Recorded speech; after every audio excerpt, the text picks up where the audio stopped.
Tapos ito yung with coconut. Halina kayo, pagkain ako.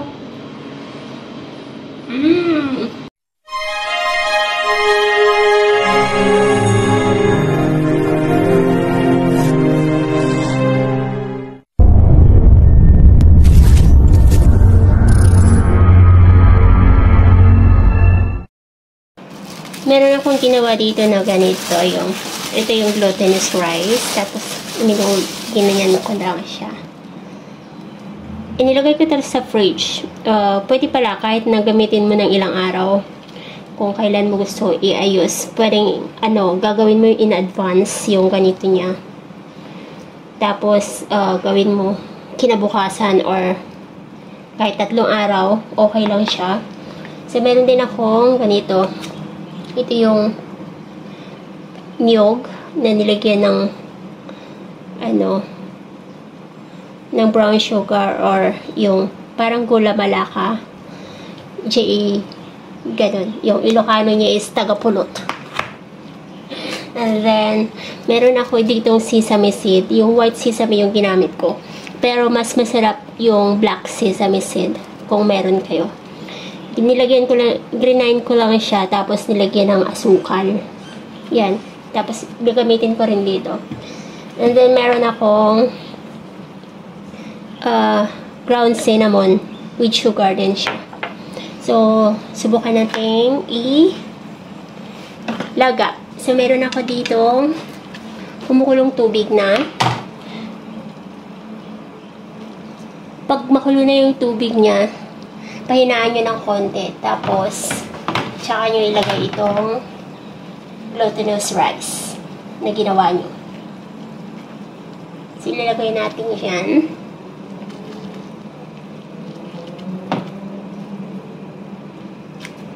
Papakuluin. Ilang minuto lang siya. Tapos, pag lumitaw na siya, pag nasa ibabaw na, pwede na.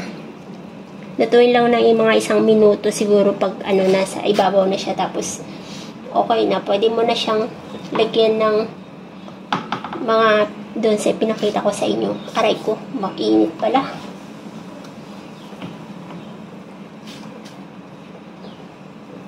So, ayaw ko siyang biglain. Kaya, konti-konti lang yung yung pagbuboil ko is konti lang.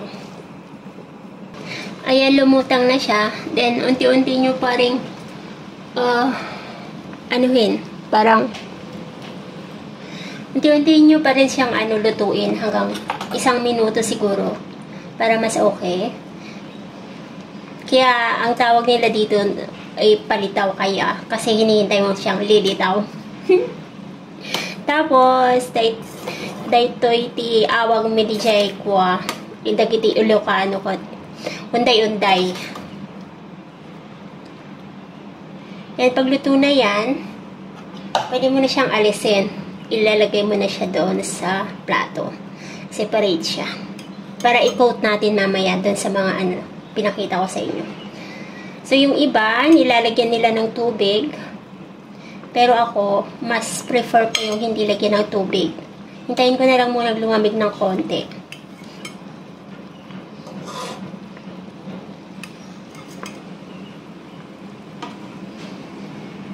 Yep.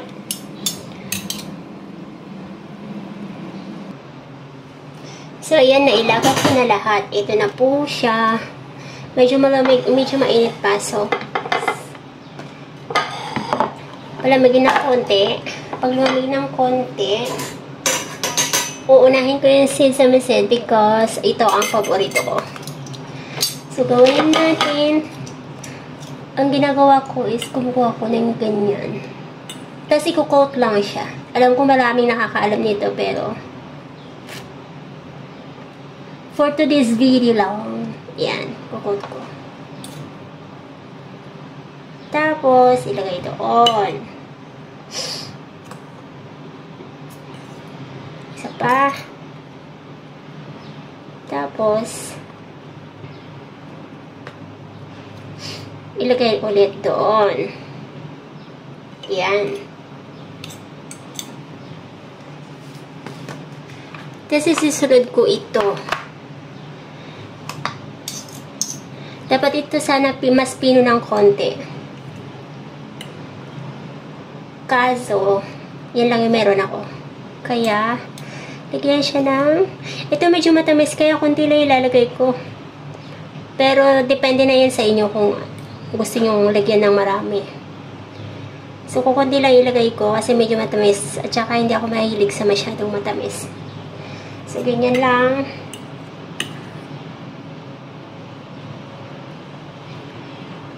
Tapos, konti lang. Kung sino matamis naman na pwes, lagyan ng mas marami ng konti. Mas marami. Pero kung masyadong marami, baka ma-diabetes kayo ha. Yan. So, dalawa-dalawa lang muna yung lalagyan ko para maipakita ko sa inyo.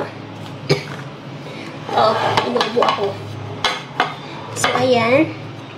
Meron akong tigdadalawa. Mag-isa ko lang kakain nito, kaya i-limit ko muna. So, meron ako cinnamon dito. Cinnamon. Tapos ito, may sugar na rin siya. So, ito yung ilalagay ko. Sprinkle mo lang siya on top. Medyo matamis din yan kasi may sugar din. Tapos, balik na rin. Tapos, lagyan ulit dito. Ayan. Subukan nyo to. Ang sarap. Paborito ko to.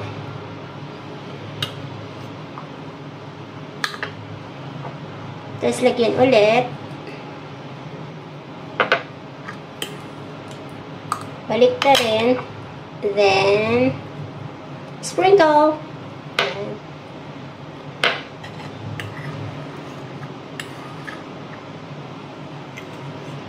Ayan. So, iset aside muna natin yon. Tapos, ito ang lalandakan natin. Ayan.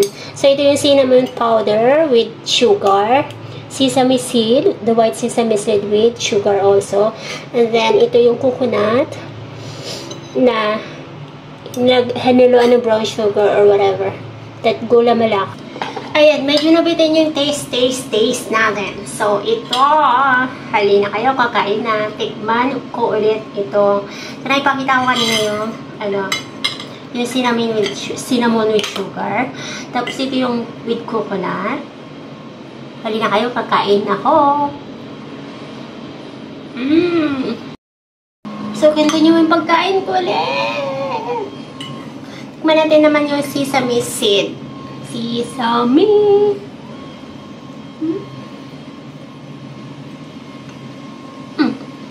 Ang sarap.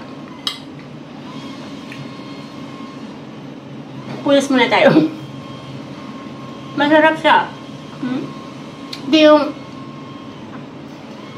dali, busin ko muna.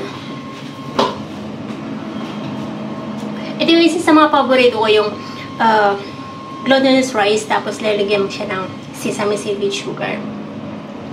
Masarap. Yun na yung ginawa ko na lahat. Nakita nyo naman, ayan. So, yun yung nasa gilid is yung sesame seed. Tapos, ito yung coconut. Tapos, yung nasa center is sugar with cinnamon. So, ang advice ko lang dito sa sugar with cinnamon, palamigin nyo muna yung glutinous rice bago nyo ilagay yun para hindi po siya mag-melt and then, mas masarap po siyang, magtutubig po kasi pag mainit siya.